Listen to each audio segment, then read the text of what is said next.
Hey everybody, it is the Angry Honey Badger here, and of course joining me is Ranger. It is LCS Weekly. Welcome back. Yeah, do party dance. That is what we are doing. It's super fun. Yeah. You said do a party dance, right? Yeah, no, I mean you did it. I was just in awe. I was watching the party dance. I mean, why not? It was good. I liked it. It was enjoyable. LCS Weekly, we go over the previous week's matches that happened in the EU and NA LCS, and we're going to tell you about what's coming up this week. We also talk about meta shift a little bit, what's been going on, strong picks maybe in that meta area, and then potential fantasy hopefuls for this upcoming week, or people you need to drop like it's hot. And starting it right there, we're going to go into the news section. Yes, news. Of news. I'll kick things off because I have just declared right off the bat, Piglet has been benched on Liquid. A lot of people probably heard about this right away. Very interesting. Throw it to Ranger to break down what he thinks. Okay, so there's two possibilities. One is because he's sucking and not synergizing well, or two, he's being an asshole, which Piglet is known for being an asshole. Yes. He is not a happy loser. Yeah, no, that's a good way to put it. As a world champion, I understand you can be upset, but that actually holds no ground in the new season. You're not ultimately better because you were a world champion. Mm-hmm. So, Preach. It's risky because Chaos is benched, right? Mm-hmm. Then they kicked him and got Wild Turtle, all in the same kind of thing, and then X Special got upset and all this stuff. This kind of stuff can really mess with the team. So I hope that this isn't the first time they punished Wild Turtle, or Piglet. I hope it's not the first time they punished Piglet. Yeah. I hope there's been other talks, but just to be like, you're going in timeout, might set off a catastrophic chain of events. Yeah, I think they probably have. I think the other thing too, and just from me watching the team, a little bit of stream, a little bit of just interviews and comments and stuff. I think I think you can tell something's wrong. The team's disjointed. I don't want to say it stems from Piglet, but even if you just watch very simple body language in Champion Select, Phoenix, it looks upbeat and happy all the time. He looks like he's getting razzle-dazzled with everybody. Bot lane looks very stagnant and quiet. Yeah. I know Piglet wants to win, all that fun stuff. I hate to point to this just being benching because he's losing or not doing very well as a player. He did better last week. I will say he did better because he did, but it's still not the hopefulness that I think everyone's expecting. The other thing too is I don't think this would be as much of a swap as much too. This wouldn't have happened if Keith wouldn't have done so amazing week one. I think that's part of it too. They're like, we have a backup who was obviously pretty good. It's not like we bench Piglet, we put in somebody that we don't trust. We can do that and we still feel comfortable. And he speaks English. Well, yeah, English is a huge thing. Piglet already mentioned X Special wasn't what he wanted in the support when he first switched over. And as a support player, if I was going to play with someone for 10 hours a day and he walks in going, you're not good enough to play with me. Yeah. And X Special is hailed as one of the better supports in the NA region. I'm not saying the best, one of the better ones though. And if you come in saying you get one of the better supports and you're just like, you're not that good. Well, yeah, it's gonna cause problems. Yeah, it's not helpful. But we can leave it at that though. So we'll see how Piglet if he comes back. So. Yes, we'll talk about that more too coming up. They paid good money for him. And then my news would be Elements that Kevin is replacing Wicked. They believe that Wicked does not play well with Reckless's playstyle and Froggen's. And Meteos did tweet, if Elements was a team, all 5 of the abilities would be passive. I don't know. I agree with that. Their games are really long. They just let things happen and respond to it. I don't think the problem is Wicked. I don't think so. Kevin's a good player. Kevin was my fantasy pick last year for he got me the most points out of anyone that I had. Him and Curb. But I think it's painful to see Elements just swap in Wicked, or swapping Kevin for Wicked. Yeah. I think there's bigger problems on that team. If this helps with some of the synergy, good for them. I don't necessarily think it will. Maybe this will clear their minds and help them just kind of reset, and that could potentially help, but I don't think that's the root problem with this team. There's other things. I want to keep an eye on them for a few weeks now instead of it'll be interesting. praise. So get ready for some more 60-minute games from Elements, though. Yay! LCS point. Actually, no, I don't have any European players because they're boring. I said it. So many points. So many points. So many points. I know I lose because of it. I'm okay with that. I accept. Yes. So let's jump over into the recap, though, of last week's recap. EU. What do you want to do? You want to do North America or EU? I'll let you cover EU this time. I think I did last time. Okay, EU week 4. All right. So Gambit beat Giants right off the bat. Fantastic. That did happen. Great, guys. Great. And then H2K actually beat Elements. That was interesting, to say the least. I did not expect that to happen, and it happened really solidly? Yes. Well, no, wait. No. Was it you don't think it was solid? I can't remember. It, okay. Yeah, it was. Yeah. Yeah. It was. Then we had Fnatic versus Meet Your Makers. Mm-hmm. Fnatic won. Yep. We expected that. Mm-hmm. Meet Your Makers did not play terribly, but Fnatic is, stomping. Then Unicorns of Love beat Rocat. Mm-hmm. Kind of expected this as well. And then SK Gaming is still undefeated with the beat over Wolves. Yes. So, then Friday was H2K versus Rocat. H2K won. Then it was SK Gaming versus Giants. SK won.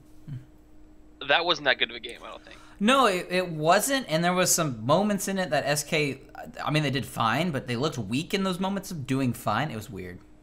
Yeah, they had some really interesting things mid lane going on. But yeah, then it was Gambit who beat Elements.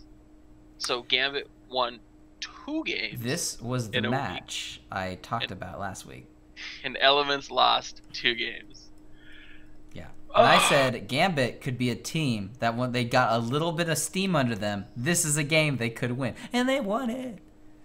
Pinoy is super impressed with Pinoy. There have been rumors. He's so good. Of NIQ getting replaced. Yes, those are floating around. But since there's nothing confirmed, I'm not going to say anything about it. But I believe that the weakest point right now is NIQ for Gambit. But they won 2 games, so congrats. Then Wolves beat Fnatic. If you didn't watch this game, I recommend watching it. Mm-hmm. Wolves did some crazy crap that kept them in the game. They did. So, and then there was Meet Your Makers versus Unicorns of Love. Meet Your Makers, definitely the weakest team, I believe, in EU and NA. They are not terrible players. There is just no driving force. I just feel like they just show up and they're like, it's like a solo team. Yeah, it's disjointed. Yeah, it's like, perfect. It's like solo queue. They don't make a decision as a unit. There's no like, we're gonna go do this. It's kind of like we might go over there and look around and then go back. Like, just like they kind of do stuff and they don't really. Yeah. Oh, I mean, there's a reason why they only had 5% of the fans voting for them to win, and when they played Fnatic, they had a 4%. Like, they don't play together as a team and they don't get things done as a team. And fun fact, in case you didn't know, League of Legends team game. So. Yeah, I don't expect them to win unless Gambit drops the ball hard in like a future match or something. Yeah. My thing for EU, if you're gonna watch a game, watch Wolves versus Fnatic. You get to see Soren play Cassiopeia, and you can see why Cassiopeia gets ridiculous. If you are a player who happens to, I don't know if it's because like everybody's playstyles kind of reflects how their games might progress just naturally. Some people might have average game times that are longer because they play late game champions or they play really safe slow lane phases. Some people just go balls to the wall in the lane phase and they end lane fast. If you're a player though who plays into the late game a lot, or you play late game team comps, holy god, play Cass. Like, her late game damage is insane. It is so strong right now. Just get a poison on them, and you're gonna hurt them for a lot. Just one of them. Nuts. And the way that you build her too, with the tier and the way you stack it, and the way it all goes with all of her other abilities, and the way everything stacks down, over 1,000 AP easily by like 35 minutes, easily. With Rod and Archangel staff, no, is it Archangels? Yeah.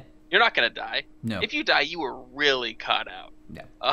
And then you can even throw that with the Ryleys. You're tanky. Mm-hmm. You're mobile. She's really fast now. Mm-hmm.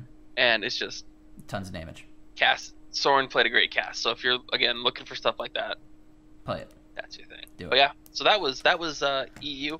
Huge things. I mean, Gambit won 2, Elements lost 2. So it was good though. But that was the week of well, except for of a lot of teams either winning 2 or not winning 2. Like you either, I mean, Grand Fnatic and Copenhagen only went 1-1 each, but I mean, like Giants lost twice, Meet Your Maker lost twice, Elements lost twice, Rocket lost twice. Like a lot of losing.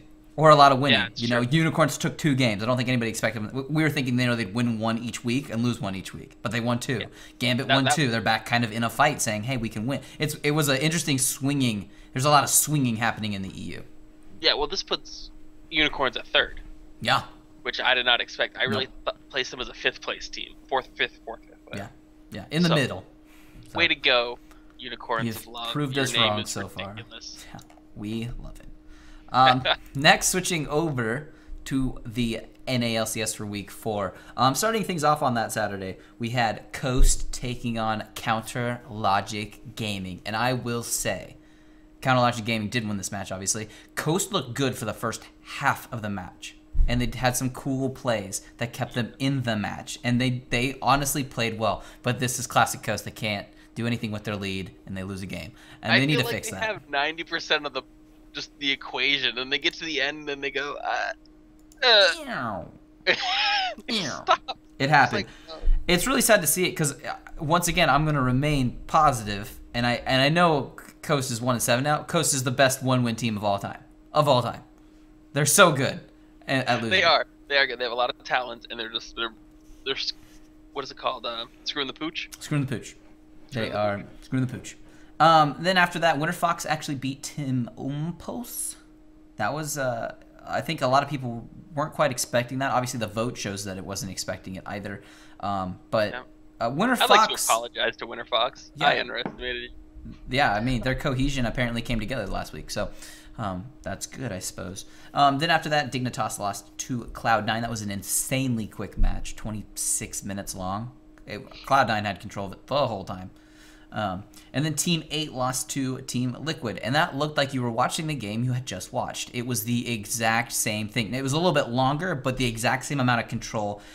Liquid had it the whole time. Like they're like 20 minutes in, you're like, Liquid's won. There's no way for them to lose this unless they all go face tank and don't attack Baron and die. Like, I mean, there was no way they could have lost the game. So. Yeah. And then the next game after that was Gravity versus Team Solo Mid. And I think people should watch this game if they hadn't watched it. It was actually pretty good. Gravity had a few plays that were good against Team Solo Mid's strong team fight. And Team Solo Mid also had some great plays themselves too. Bjergsen went crazy on Zed. But apart from that, this was a hell of a base stand with multiple turrets missing, super minions in your base. Gravity held on for like another 7 minutes without a base. It was kind of nuts, and they didn't want to. They didn't want to lose. No, so bad they did not want to lose. And it was one of those games too where Gravity's like, we can hold, and they could, but it was like, but we can't win. Like we can hold, but we can't win. It was really sad because you're like, Gravity, you're holding on to nothing, and you honorable when going down, but you're going down. Unfortunate. But it was a good game, and Gravity's to me is becoming more of that dark horse, just a little bit. Just when they're playing some of these better teams. And they're holding up at least when they're losing. They're not just getting crushed. So a little bit of hope there for them. Then on Sunday, Winter Fox beat Cloud9, and this honestly was sporadic play that got Winter Fox back into it. But Cloud9 made mistakes, and they had a lead and they lost it. And Winter Fox really just outplayed it. For Cloud9. Yeah, and that was the other weird part. I've never seen Cloud9 throw a lead like that. Yeah, that was odd. Good game though too. Very interesting, and some things to be said about Avalon. Oh man, the dude just has bad lane phases, and he even makes some really iffy choices on engagements, but they got lucky with a few of the ones he made against Cloud9, and they kind of worked out. But I'm really interested to see how Avalon grows as a player, because I think that's going to help them remain consistent, because their 2 wins last week were great, but they need a little more consistency out of the top lane. So I compare him to Zion Spartan and that whole thing of he can make a huge impact, but sometimes I don't know, he's not as good as Zion Spartan.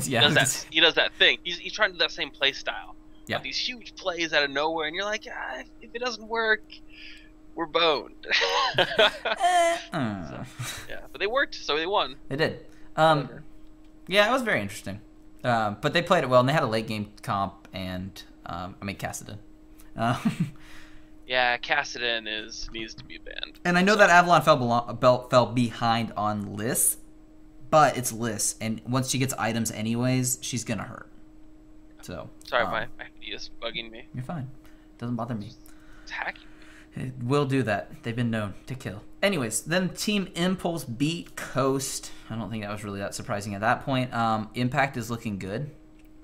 He scores higher and higher each week within LCS fantasy point-wise. He just is getting more kills. He's participating more. He's getting more comfortable with the scenes. Who? Impact. Oh, sorry. Continue. You're fine. And so he's looking good, which is that's good news for the team. A strong top laner on this team makes the mid lane even scarier. It helps Zhao Wei Zhao be even scarier. If Zhao Wei Zhao doesn't have to worry about carrying far more. And that's what's happening because he had a big game too in this match. Was it the Xin Zhao game? Were you playing Xin Zhao? Or was that Winter Fox? I think it was against Winter Fox. Anyway, he's losing lane and he still had... It was Ezreal. Was he Ezreal? No, he lost as Ezreal to Winter Fox. Okay, yeah, that one. Anyway, yeah, he was Ezreal. He had a whole bunch of CS and still losing lane. This guy cannot be denied CS. Actually, he's been a little bit denied this season, but yes, typically he's not denied CS. But he was going up against Kassadin. It's not like Cass is going to deny him. I mean, it's Kassadin. Doesn't matter. He was losing. No, they didn't do anything with that when they lost. That was a different problem. Anyways, then Counterlogic Gaming lost to Team Solo Mid. Crazy back and forth match. Counterlogic Gaming had the lead. They had the dragon lead. They had multiple barons that match. They got into their base. They got an inhibitor, and then they threw it at a fight before the 5th dragon. I'm sorry, but you don't have to do that fight. Okay, yeah, that's exactly what I want to talk about. You don't have to fight it at all. Their entire thing was built around that dragon. So it's really easy to know, oh, they're going to go for the 5th dragon, and they set it up. And this will lead into the meta change, but Sion does his job. He just, Dyrus just sat in the front, and it was a line that CLG could never push past effectively. If they ever did break through, it was just one person, and Double Lift got caught out multiple times, being that one person out there, and Link did it. And it was just such a great tanky line. It wasn't like a Maokai that people can run around. Like that Sion, I don't know, he just draws more presence. He's also just big too. He's hard to get around. And then his ultimate, Dyrus was doing that really well. He was doing it fairly well, yeah. I don't know. So that game, I didn't get to watch it when it first aired. Yeah, that's fine. I already knew the outcome. I started watching the game and I was like, maybe the website was wrong because CLG is really just dragon control. They're like a 6K gold lead.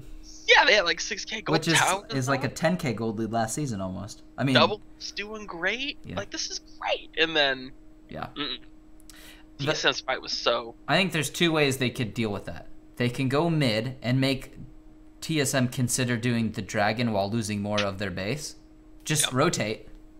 Or let TSM start the dragon and then go try to kill him while they're doing it because they really want it to deny you, and if you steal it, cool, but it's their first one. I know it's the buff, but no big deal really. We're still, you didn't need to force it. They forced a weird fight and they lost. So they did. And Link fat fingered himself. Yeah. That came out wrong. He ultimated himself instead of someone. And so he ultimates himself and he's just sitting there and TSM just waits. They just sat there like vultures. Yeah. Let that run out. Hold on. And then crush him. And once you have your hourglass, you really don't have to ult yourself ever. It's what your hourglass is for. You shouldn't because you're just so out of position. Yeah.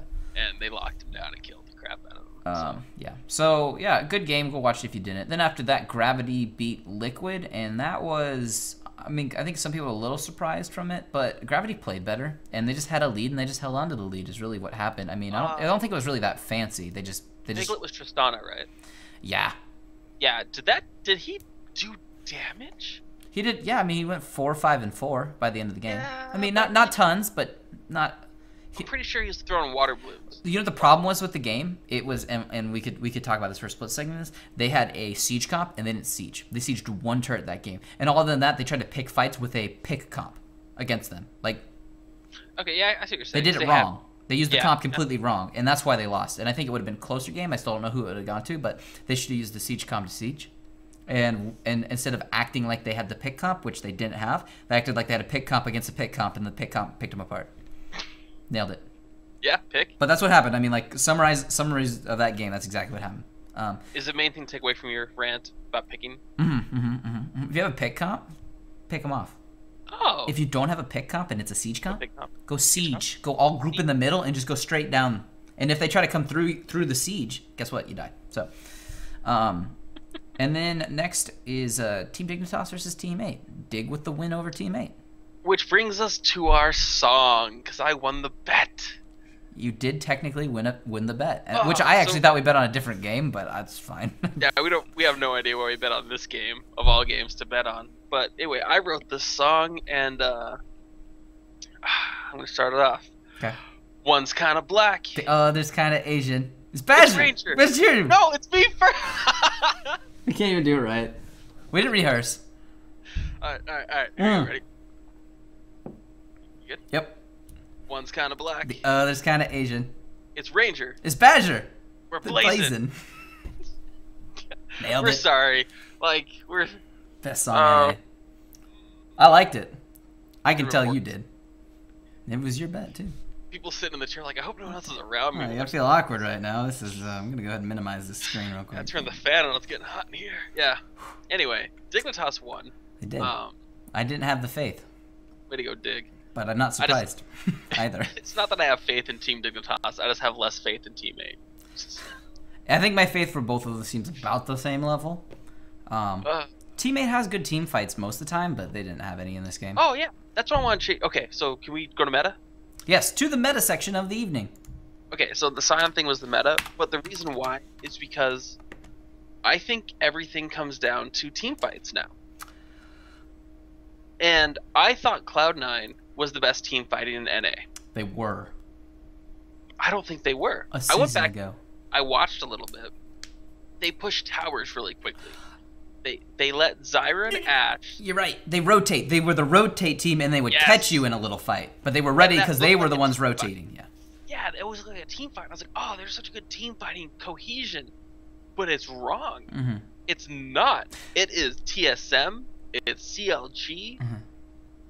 It's CLG now. It's CLG now. Yeah, well, but I mean, these are the teams that are now showing that team fights are everything. The fact that CLG beat or lost to TSM was purely off of team fights. It was. Because CLG won every other aspect of that game except for team fights. And you know how this makes even more sense too? Because I got 2, maybe even 3 points here. Cloud9 on the world scale did their rotate thing. It works against certain comps and certain teams. But when they tried to do some of that funky Zed side push rotatey nonsense when they were falling behind, it wasn't working because they couldn't out-rotate those teams because they were ready for it and they were ready to fight for it. And that's why Cloud9 were losing those games on the world stage. Now, the other thing I need to mention about teams that look good when they team fight, Old School Curse was always known for being able to win a team fight when they were losing in goal. Now, that didn't always mean they could win the game, but they could win team fights, win behind. The Old Curse crew... half of them, kind of, are on a team that is team fighting really well on Gravity. Yeah. Cop was part of that comp. You know, I mean, Saint was on it for a bit. Bunny was on it for a bit. They all used to practice with that same group, and they were all good at team fighting. New Curse, a.k.a. Liquid, hasn't had that cohesion from their mid and their ADC, which, when you think about it, are your 2 hardest carries on your team. Yeah. And if you can't get that cohesion with your 2 carries, your team fighting won't be that good, and it's kind of showing. Yep, it really. So team fights. Team fights are the biggest thing right now. If you watched LCS, they gave you a clip of Element's play style, or why they're having problems. And it was an audio clip, and you're watching them play, and someone misses an ultimate, and they go back, and you hear Frog go, no, go in. And someone goes, no, I think we should back, and then someone goes, no, we're going in. And if you look at all 5 of them, they're running around like assholes in the jungle and just get picked off and die. That is unacceptable. I don't care if I am saying the grass is blue, the grass is blue. If we're all pretending the grass is blue, it's good. But as soon as one person stops, starts arguing, then everyone's doing something different. It's better if everyone just follows a bad call, and then after we can talk about how stupid and colorblind I am. Mm-hmm. But it's not important to do that mid-fight. So if someone says pull back, and he is... the shot caller. the shot caller, then you should pull back. Yeah. That's straight up. Don't argue and debate in the middle of a game of seconds. And you can apply the same logic to if you play with a group of friends in League, you have your own ranked team. If you have a dedicated somewhat shot caller, listen to the call, even if you think it's wrong, because occasionally they will be wrong, but they will learn from that mistake. Now, if you have someone on your team who's a shot caller all the time and they're always wrong, find a new shot caller. But you need to adhere to the rule. I did this myself when we first started playing like a little mini fun team, but actually trying a little more than having fun. But the one that I was on with you? I think so, yeah. I was shot calling for a bit on it, and most of the time I wouldn't make all the calls, but I would make certain calls, and they would work for our favor. Like enemy team was doing dragon, I was like, we can close, let's everybody blah blah blah, and it would work most of the time. And occasionally we'd make a call, and I was like, go in, we have this, and we didn't have it. They had something set up that was a little, but that's how it works. You're not always gonna get the. I mean, if you got right all the time, you just win every game without dying. But that's not gonna happen, obviously. So it's better to stick to the call. You have a better chance. It's better than kind of half-assing commitment to whatever it might be. Because if half the people show up to it, and you wanted everybody to show up, but you weren't cohesive with how you're saying it to your team, you might get one kill and all five of you might die. But if you all commit to it and it was the wrong call, but you all committed to it, one of you might get away and you might take out 2 or 3. They might come out ahead from it, and it might have been a bad call, but you at least went way more even than what would have happened if you didn't all agree to the call. So. The majority of solo rank games that I see lost are because people are doing their own damn thing. Yeah, and you could say, well, he was over there being an asshole. Well, be over there and be an asshole with him then. Yeah. Both of you sit over there and just be derping around, but at least someone's doing something. But if you're all doing different things, then someone gets caught, they out-rotate you, they take an objective because you guys are all spread out. Like, and shopping at different times. Okay. Oh, man, this happened. If I say, hey, I got to go finish my IE, and then you go, okay, cool. And then I get my IE and I come back and you go, okay, I'm going to go finish my death cap. Okay, cool. And then my support's like, oh, I got to get more awards. Okay, cool. Yeah. For like 4 minutes now, you have done nothing but shop with each other. Yeah. Like, seriously, go to the mall and just go hang out at Orange Julius or something, because League of Legends is not what you should be doing. I'm coming with you. Do it at the same time. Yeah. Same thing with bot lanes. Bot lanes do this wrong all the time. I see you like chunk one of them down, they go back to base to purchase and go heal, and then their ADC sticks in lane, and I'm looking at my support, I'm like, go get them right now. We can kill them. It's a 2v1. What are we doing? He shouldn't be farming at least. He has to stand by his turret. He needs to go back with his support. Like, punish them. Punish them. Yeah, be on the same page. Even if you know your teammate's page is stupid. Yeah. Be on that page. Yeah. And try to convince them to come to a smarter page. Going back to what you did say a second ago, though, about like if that person's going off they were by themselves doing their own thing, they should have been with us. Like, I hate this when people like jump into like solo queue and they're like, I'm gonna just push top the whole time, and they play like Trinity, and you're like, how does that help us? Like, unless you can seriously end the game by yourself against possibly 5 of them. Yeah. Which is not a real thing. Like. It's such a dumb concept people think about. Well, people misconstrued how that works. And they believe because Tryndamere is a good player, he can push top and win. But that has nothing to do with it. Someone has to draw the attention away. So he has to rely on someone winning on the team elsewhere, harder than he is pushing, to give him the chance to. It makes no sense. It worked once on the pro when Rengar was split pushing. But that was because the 4 of them could defend so well that they had to have all 5 to push something so he could split push. But he's relying on his team to not be dicks. And you just can't do that in solo queue. Like, yeah, I mean, if that's your strategy, you have to realize it's not just you because you can split push and win that way. It's because the rest of your team can go do other objectives while you draw attention up to you. But if you're doing this, you also need to buy 3 or 4 wards yourself to have that whole area covered to do this safely, or else you just get caught over and over. And as much as you think you have the most farm in the game and that's the best thing ever, every time you die, you give them golden experience, and you're dead. It's a 5v4. And your team can't get any of those objectives because you're dead, and it was your fault for split pushing for getting caught. And then you die and go, push something! Yeah, and you're like, that's not how it works. You have to be alive for this to work. You can't die too. Like, why didn't you take Dragon? Well, Dragon's down for 2 minutes and you're pushing their top inhib. So, what do you want us to do about it? Yeah. Yeah.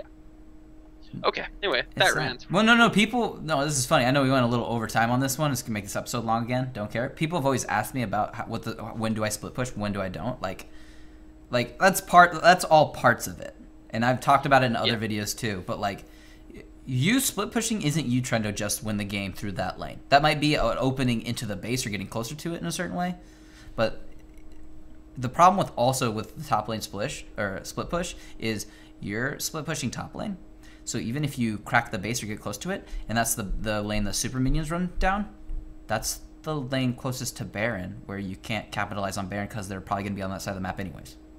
Well, there's a term that's never came from Dota to League, and it's space created. And if any of people watching have ever played a sport, you understand what I'm saying. If you have not, I will break it down for you. If everyone's clustered up together, there's no space to make plays. But if you have one person run off, they're not really part of the main thing. What they're doing is creating all this space in between, and then you run the play in that space. So by you pushing top, you theoretically pull one or two people to you. If you die, you are no longer creating space. Because then they come back in. But if you create an annoyance, they have to spread out, and that leaves your team a chance to get a pick, to get an objective, but that is only valid while you are alive. And they would call this in Dota space created. But for some reason, League of Legends doesn't believe in making sensible plays. No, so they just derp together mid lane and go, push! We need a group! No! Well, siege comp, yes, but smart. Pick comp, no. Like, yeah. When you're losing, grouping does not make it easier. It makes you lose faster. Yeah, I mean, there's obviously rights and wrongs to that, but yeah, I mean, overall. But I mean, like, if you group mid and they're, like, all off in their side lanes, and it's like, well, we can push mid because as one because guess what? They're all off doing God knows what. They're creating space that isn't there. Then, you know, then you can go do it. But. You have to have an ADC with range to hit the tower. You can't have Vayne. You can't have Graves. You need to have someone like Tristana, Caitlyn, even Jinx can kind of do it. But you want to have people that are range. Sivir's good at this too, and that's even more kind of fast because for ultimate. Anyway, take Sivir out. Yeah. But the whole point is, look at what your team comp is, and then try to assist your team. Don't just make plays, calls that you've heard Dyrus or Night Blue or Trix2G. If you quote Trix2G, we have other problems we have to deal with. But if you were, like, just repeating things that have been said, you're not understanding how to get better. Your mindset's wrong. Your skill isn't different. What are you laughing about? You probably just made so many people mad about the Trick2G. I don't care. I know I agree with you. Trick2G is not a smart player. There's a reason why he's not a professional. He is, or I'm sorry, in LCS, he's not a smart player. He has an asinine amount of talent. Yeah. That is why he's good. He can make a shitty thing work because he is better than the person he's playing against, not because he's smarter. If he was smarter, he would be like Dyrus. Dyrus is not this huge what's it called, micro player. He's not going to make these really small plays like Faker, these awesome tricks with Ahri and Zed. He's actually just going to make some really good solid plays and play calls and win the game. There's a reason why some of these streamers aren't professionals. It's not because they're just too good, people don't like him, and they're not a people person, because Piglet's not a people person. No. But it depends on what you do. Like, you have to take everything into account. I'm not jealous. Trick2G could wreck the crap out of me with probably a handful of champions. Against, like, I could pick his champion, he probably could wreck me with it. Doesn't mean he's making smart plays. So if you mimic your play after someone like that, you have to have the exact same talent. And chances are, if you're mimicking their play because you have that talent, I don't know why you're mimicking their play because you already have that talent. So it's anyways, quick update to like the 6 people who made it this far in the video. We love you more anyways. When you said it wasn't confirmed, Nick is being replaced this week, so Nick won't be playing. Really? Yep. Who's replacing him? Betsy. Serious? Yep. His name is Betsy. And right here. Yeah.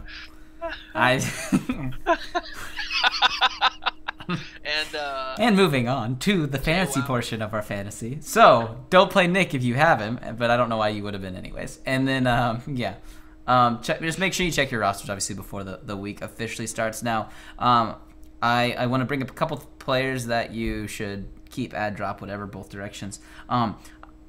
He is obviously starting this week because Piglet's sitting. Keith McBrief, people might not have him. Maybe you want to pick him up. No official word on this, but one thing I will say, I know he only played 1 week. He currently has the highest average points per game as an LCS player.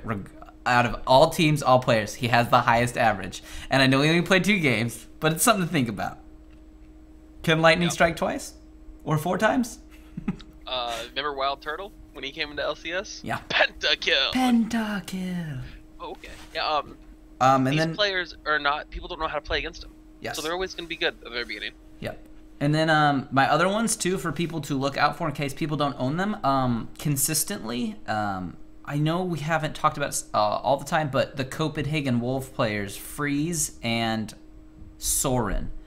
They don't win all the time, but those 2 players always consistently do good jobs, and they always get good points. So those are a couple of my other ones just to keep an eye on, for sure.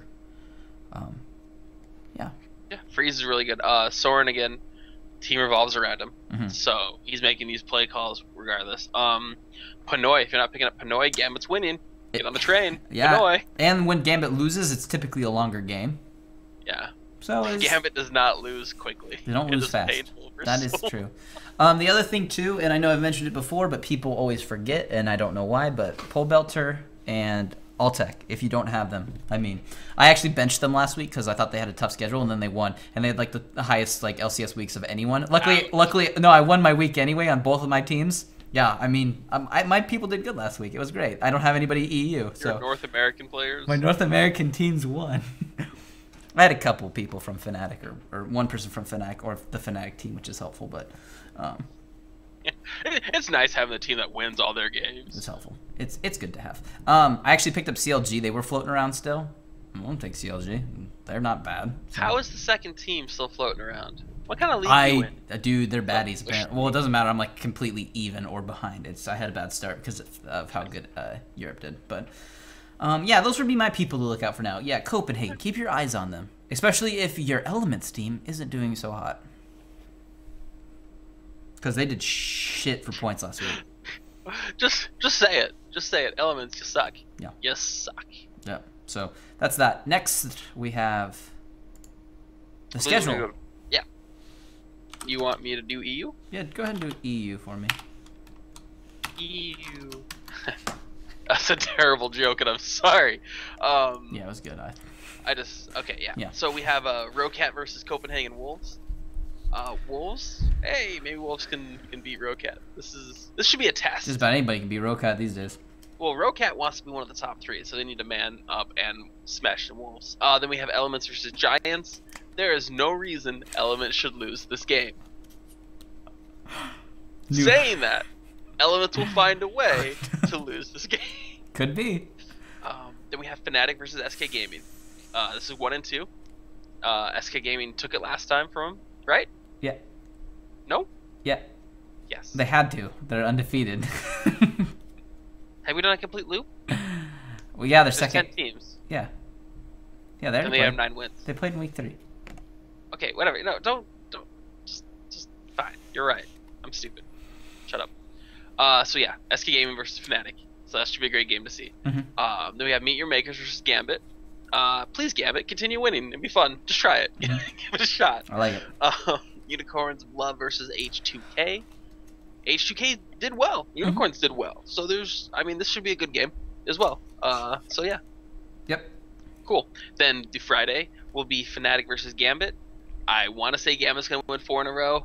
I can't say it though because I believe Fnatic's going to crush them. Here's my 2 cents on that one. Not because I'm trying to create upsets or anything, but if Fnatic does lose to SK, there's no way Fnatic's going to have 4 losses. I'm just saying it throws you off. That's all I'm saying. It does.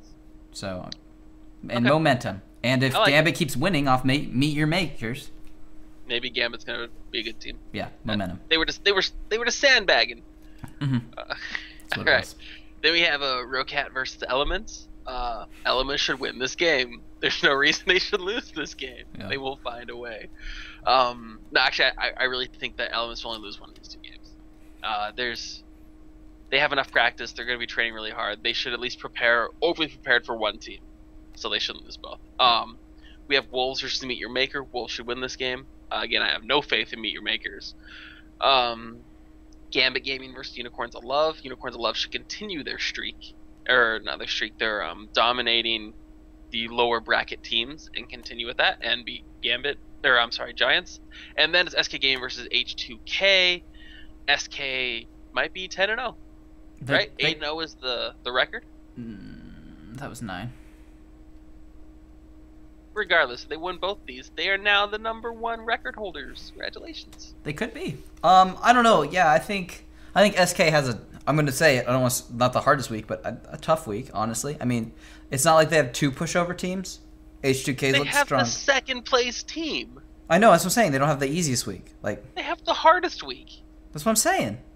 Okay. You're saying I think they'll just be 10-0, and I'm saying, but they might not. They don't have the easiest week. I get what you're saying. Okay.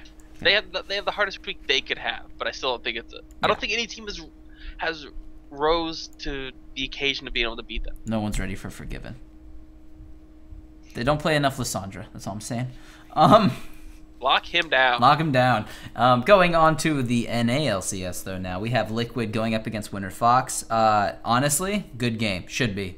I want to see what happens. Like I could one team wants to come back into winning ways. The other team's on a streak. Let's see where it goes. It could be good. Then Team 8 going up against Gravity. I think Gravity fights better, and I know Team 8 prides themselves for fighting well. This is also could be a very good game. We have a lot of teams in the middle of the pack in the NALCS. Yeah, St. Vicious is leading his team well. Yeah. Like, I can't even hate that. So yeah, he's even though he's a seaman. Yeah, that's true. And then next is Cloud9 and Team Impulse. I know what you're thinking. We all want to say Cloud9's better, but they are tied with Team Impulse. Well, they're tied with Impulse, they're tied with Gravity, they're tied with Liquid, they're tied with Winter Fox. I mean, they're tied with a lot of people. There's a lot of ties. I think these first 3 games are just gonna all be like a toss-up. Who's gonna win? I have a coin right here. You want to just start? We could just start flipping the coin, and then the next 2 games in this day could be a little bit easily predicted. Counterlogic Gaming should beat Dignitas. I know they're looking better, but they should win. And Team Solo Mid should obviously beat Coast. I'm sorry, Coast. Yeah. Unless you end this game at 15 minutes, you'll throw it. Yeah, it'll happen. It will. And then on Sunday, we have Cloud9 against CLG. Honestly, should be a good game just because of past rivalry situations and funness. But I think Counterlogic, just a stronger team, should win. Liquid gets to play Solo Mid. Solo Mid should win that game. Then we have Winter Fox and Dig. If Fox wins the first game, they can win this. If they lose their first game, I think they could go on tilt and might throw this game. So I think this actually might be decided by their first game. Well, I think it's the opposite. I think Dignitas should win this game because they're going to get smashed by CLG. They should be preparing for Winter Fox. That's a good point, actually. It sounds terrible. I would hate to be at the table and be like, all right, guys, this week we're prepare for. We're playing on Sunday. We're playing Winter Fox. What about Saturday? Don't even worry about it. Just focusing on Sunday. Yeah, that'd be mean. And then Team Coast goes up against Team 8. Come on, Coast. Come on, Coast. I know it's like come on, Coast, pull it out. I believe. And then Impulse gets Gravity, and that could be a good game as well. A lot of good games. People need to distinguish if they're mid-pack / all the same, and or the top 3. And this is the half, guys. Well, yeah. This week will be the half. Yeah. So. Yeah. We'll see. We'll see some cool things. What did I want to say? Oh, I want to say something. Oh, about Cloud9. Oh, okay. Cloud9 said they would never replace a player. I know. Okay. And I've been saying they should for a long time. Okay, so theoretically, let's say that they all voted together and they all decided that yes, some new blood need to be introduced. Where would the new blood be introduced, Mr. AngryHoneyBadger? People might hate me for this one. Oh, they're gonna hate you regardless of what you say. They will. I think it needs. I think it would be honestly high. I know. You jealous bastard. He hits great skills. Wait, he doesn't hit skill shots now. I actually used to have a big beef actually with Lemon Nation, but his play since I said those things in my head, he's gotten better in my opinion. It's like Link. When you started hating on Link really hard, Link would just manned up. And then we said good things about Link last week. No, but I've been talking about High for a long time. He still hasn't manned up. I don't think I would replace Balls. Not because his name can't be taken seriously in the gaming community. It's because he, to me, doesn't bring any flair, anything. Someone's gonna disagree with you because of what he did like a week ago. But I'm kind of on you with that one. But I still, but I feel the same way about Balls as I do Meteos. Yeah, well, he's an A player. He doesn't do anything wrong. Doesn't do anything great. He's just there. You need to have some kind of flair. Even Dyrus right now is bringing flair with Scion. At least it's groundbreaking tankage. No, that's true. He gets caught, but he can't die. It's something. It adds an element. Balls, I don't feel adds an element. He just does Balls' job. He had some good plays last season that made him have a little flair, but yeah, this season he hasn't yet. Yeah. So either he just needs to find that champion that really draws a ban because of how dominant he does, like Wicked's Irelia, which isn't the case anymore. Double lifts Vayne, but I mean, Lemonation and Sneaky, solid. You can't mess that duo up. You have to replace both of them. Yeah, it'd be tough. I believe Meteos is the heart and soul of the team. Like, I don't know. Like, I feel like he's the glue that you couldn't take away, but I think you could replace Balls. That'd be too big of a deal. So, sorry. Yeah, the only reason, though, I also do mention High is not a part because I think High's terrible, and I know his legendary shot calling's made him great, but I would be interested to see what happens when their shot calling isn't on High. Because, like High says, he clams up when he starts to die, which is not a good sign. No. I'm a general. But when we start losing the battle, I just sit down. Yeah, no, I mean, like, that's basically what he said, and that's a terrible mentality for your team. It's not good. Well, yeah, it's not. But yeah, anyway, so it's not an easy job, though. I'm not trying. No one's hating on him. Yeah. If you watched all my videos, you know how I speak of Cloud9. I want them to return to their smashing North American glory. Yeah, they were my favorite team for an insanely long time. They're not doing it. I just liked how they just showed up and knew what they were doing. Like, I felt like Vulcan was kind of like poking around, and EG was like, we don't really know what we're doing, but we're here. Yeah. Cloud9 had a mission. Mm-hmm. I do know that they played a lot with TSM. We got trained really, really well. I also like when Cloud9 got really good and won a lot of games. They also didn't get like, oh, we're the best team ever, and like they didn't really rub it in either. They're just like, oh, we're just coming and doing our job. Like, Meteos. If you ever watched Meteos' stream, yeah, but Meteos is the only one. They're really nice. I watched Sneaky stream. I watched his stream last night. He was playing with Wild Turtle. Wild Turtle was Twisted Fate, and they were making some horrendous plays, but they were working out because they're both really good players. Yeah. Like I said, if you outclass your opponents, you will win. Not because it's a good call, but because you can. Mm-hmm. Just because it succeeds doesn't make it a good call. Because it fails doesn't make it a bad call. Sometimes shit just doesn't work out. The circle of life. The circle of life. Well, cool. Well, that was the LCS Weekly. Well, cool. We've managed to make it go long again. You can thank us later on that one. Yeah, I'm pretty much offended everyone, so don't worry about it. Yeah, I mean... Leave your comments below about how much you hate me for offending your favorite champion, person, or team. But just remember, we love you more for making it to this part of the video. Exactly. If you make it here, like, you might as well be a saint. But not a Saint Vicious. We would never wish that upon anyone. How can you say that right now? He's doing well. Except for he missed a smite to a Razor Shuriken. Okay, that's hard, man. That's hard. That does like 200 damage, yo. Who stole the Janna? Who lost the Janna Tornado Dragon? You remember that? No. It was one of the new teams. They just put Janna Tornado towards Dragon. They couldn't even see it, and he stole Dragon with Janna Tornado. I like it. Must have been EU. I think I remember that from NA. Nah, just keep talking. Anyways, so that was the LCS Weekly. Let us know what you guys did think, though, obviously. And, yeah. Cloud9 versus Vulcan. It was Bloodwater. Oh, I thought you meant recently. Oh. So I was like, that must be an EU team because I don't remember that from NA. Okay, anyways, yeah. So yeah, it was LCS Weekly. Let us know what you guys think. And until next time, I'll see you later. Have a good one.